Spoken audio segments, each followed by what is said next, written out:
कृपा से हम लोग जिस स्थान पर आए ये है बंसी भट्ट। इसके बाहर में श्री गोपेश्वर महादेव जी हैं।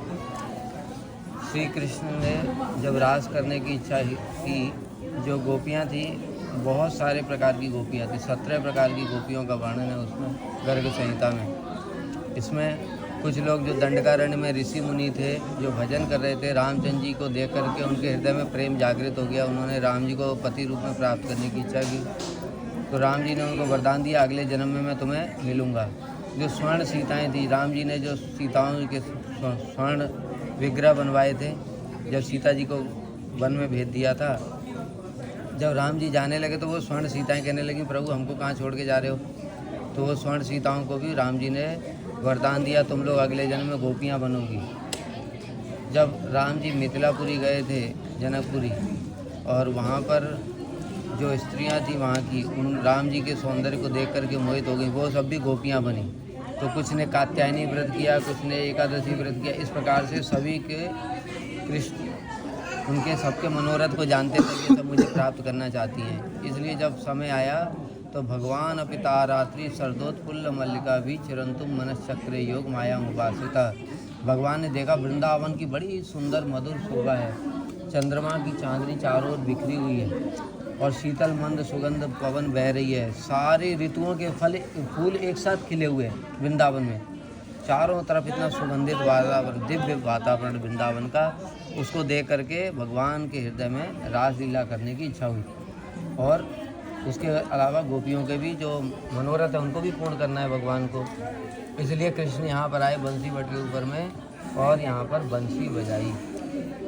जब बंसी बजाई कृष्ण ने, तो जो बंसी की ध्वनि है वो केवल जो उनकी मधुर रस की गोपियाँ हैं केवल उनके कानों में ही गई, बाकी और किसी के कान में नहीं जाएगी। कृष्ण की अनेक प्रकार की बंसी होती है, एक के द्वारा वो गाय बछड़ों को भी, उन सबको भी बुलाते हैं, और सारे जगत को सुनाई पड़ती है, कुछ केवल गोपियों को ही सुनाई पड़ती है।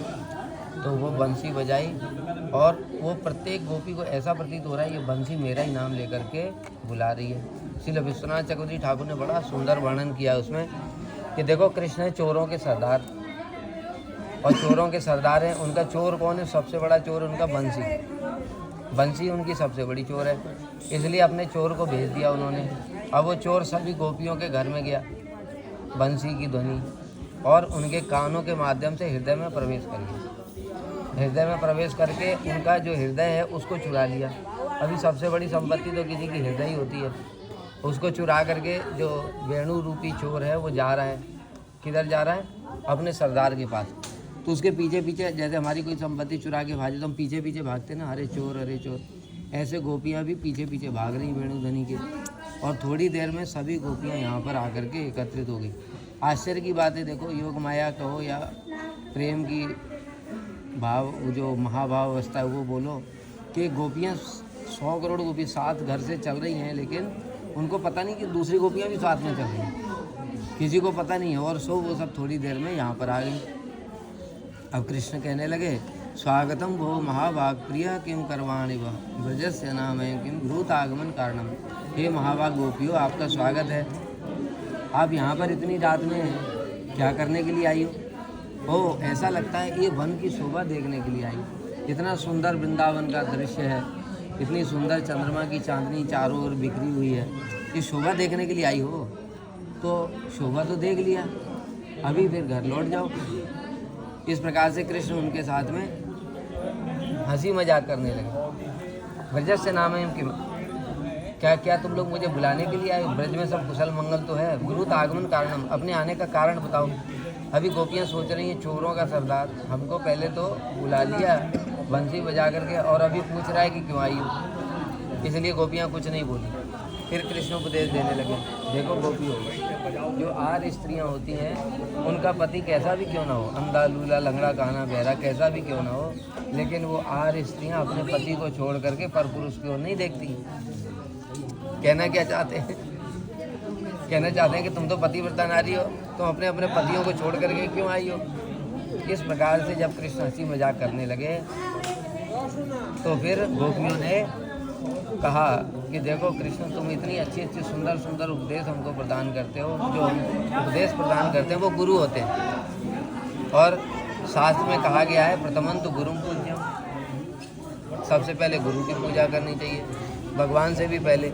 इसलिए आप तो हमारे गुरु हैं, इसलिए हम आपकी पहले सेवा करेंगे, उसके बाद पतियों की सेवा करेंगे। इस प्रकार से हास प्रयास हुआ। फिर रास प्रारंभ हो गया, और रास प्रारंभ होकर के कृष्ण पहले एक ही थे, एक ही कृष्ण 100 करोड़ गोपियों के साथ में नृत्य कर रहे हैं। हम हमारी कल्पना से भी अतीत है। वहाँ पर वर्णन आया है, ऐसा कैसे कर सकते हैं कृष्ण। कहते हैं सर्व योगेश्वरेश्वर, जो योगी हैं बड़े बड़े शक्तियाँ देखी, दुर्वासा इत्यादि योगी कैसे कैसे काम कर देते हैं, उनके भी ईश्वर हैं। शिव ब्रह्मा इत्यादि उनके भी ईश्वर हैं, और जो कृष्ण है वो उन ईश्वरों के भी ईश्वर हैं, इसलिए उनके लिए कुछ भी बड़ी बात नहीं है। फिर वहाँ पर उदाहरण देते हैं, जैसे एक लकड़ी लिया, उसके आगे आग जलाया, उसको ऐसे चारों ओर घुमाते तो ऐसा आग का चक्र प्रतीत होता है। उसी प्रकार से अलाद चक्रवर्ती कृष्ण ने रास लीला में नृत्य किया।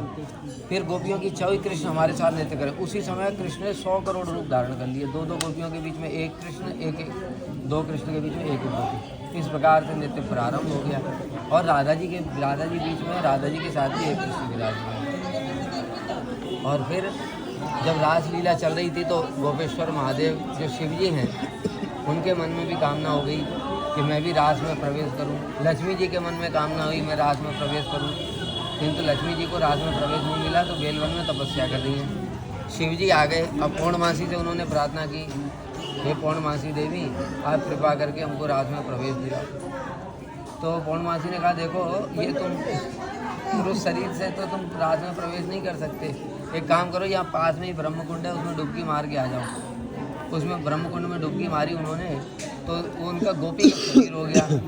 अब शरीर गोपी का हो गया, और फिर वो रास में आ गए अंदर, और कृष्ण रास लीला कर रहे हैं, और शिव जी गोपी बन कर के आ गए।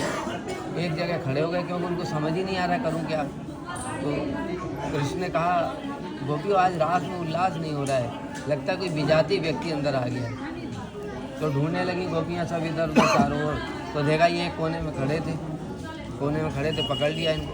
पकड़ के कहें कि तुम्हारा नाम क्या है। अभी योग माया ने शरीर तो दे दिया गोपी का, लेकिन नाम बताया ही नहीं, तो नाम बता नहीं पाए शिव जी। उसके बाद पूछने लगे पति कौन है। अभी शिव जी कैसे बताएंगे पति कौन है, वो तो पहले ही उमापति हैं, तो वो भी नहीं बता पाए। सास ससुर कौन है, जब पति नहीं है तो सास ससुर कुछ नहीं बता पाए। यहाँ पर देखो एक शिक्षा है कि जैसे जगत के लोग हैं ना, ये बहुत सारे लोग स्त्री बन करके, गोपी बन करके ऐसे घूमते हैं, उसे कुछ नहीं होने वाला है। भाव कहाँ से लाओगे। अरे शिव जी को तो शरीर भी मिल गया, तुम्हारा तो शरीर भी पुरुष का है। आजकल के लोग पुरुष शरीर में साड़ी वाड़ी पहन करके, चूड़ी वूड़ी पहन करके ऐसे पाखंड करते हैं। शिव जी का तो शरीर भी गोपी है, तब भी उनको प्रवेश नहीं हुआ, क्योंकि भाव कहाँ से आएगा। बिना भाव के रासलीला में प्रवेश ही नहीं हो सकता। इसलिए शिव जी की पिटाई हो गई। अब पिटाई हो गई तो उन्होंने पौर्णमासी को स्मरण किया। पौर्णमासी आ गई, कहने लगी, हे गोपियों इसको छोड़ दो, ये मेरी कृपा पात्री है। तब कृष्ण ने कहा, शिव जी एक काम करो, आप यहाँ भीतर में तो नहीं रह सकते, लेकिन आप बाहर में रहो, तो आपकी कृपा से ही ये रास में प्रवेश होगा। तो इसलिए देखो गोपेश्वर मतलब गोपियाँ जिनकी ईश्वर है, क्योंकि शिव जी गोपियों की प्रार्थना करते हैं। गोपी भाव प्राप्त करना चाहते हैं शिव जी। बहुत से लोग कहते हैं गोपियों के ईश्वर, तो गोपियों के ईश्वर नहीं है, शिव जी गोपी भाव चाहते हैं, गोपियाँ शिव जी का भाव नहीं चाहती। इसलिए ये गोपेश्वर महादेव हैं, और उनकी कृपा बाहर रास के बाहर ही बैठे हुए हैं। उनकी जब कृपा होगी तब गोपेश्वर महादेव, पौर्णमासी देवी, वृंदा देवी, यमुना महारानी और गिरिराज जी, ये सबकी जब कृपा हमारे ऊपर होगी तभी हम रास में प्रवेश कर सकते हैं। तो इस प्रकार से ये रासलीला भगवान की सर्वोत्तम लीला है, यहीं पर उन्होंने ये लीला करी थी। उसके अलावा बहुत सारे रास होते हैं। एक यहाँ पर रास होता है, ये भागवत में वर्णन है, इसको शारदी रास बोलते हैं। शारदी रास, पंचायती रास। शरद पूर्णिमा को जब कार्तिक प्रारंभ होता है, उस पूर्णिमा को प्रारंभ में हुआ था। पंचायती इसलिए बोलते हैं क्योंकि यहाँ पर साधन सिद्धा, नित्य सिद्धा सब गोपियाँ हैं। जो साधन करके आए वो भी यहाँ पर हैं। और जो गोवर्धन में जो रास होता है वो बासंती रास है, उसका वर्णन है गीत गोविंद में। गीत गोविंद में वर्णन है, श्री जयदेव गोस्वामी ने वर्णन किया। वो बासंती रास में केवल नित्य सिद्धा गोपियाँ होती हैं, साधन सिद्धा गोपियाँ वहाँ नहीं होती। और तीसरा एक रास होता है, वो होता है राधा कुंड में। वहाँ पर केवल राधा पक्ष की गोपियाँ होती हैं। जो बासंती रास में भी नित्य सिद्धा तो होंगी, लेकिन स्वपक्ष और विपक्ष दोनों होता है। चंद्रावती भी रहेंगी वहाँ पर। लेकिन यहाँ पर जो रास होगा राधा कुंड में, वो केवल राधा जी की पक्ष की गोपियाँ रहती हैं, इसलिए वो रास सर्वोत्तम रास है। और वो जो स्थान है वो भी इस ब्रह्मांड का सर्वोत्तम है। इस प्रकार की बोलो श्री रास मंडल की जय, श्री बंसी भट्ट की जय, श्री गोपेश्वर महादेव की जय, श्री गुरुदेव की जय, गौर प्रेमानंदे।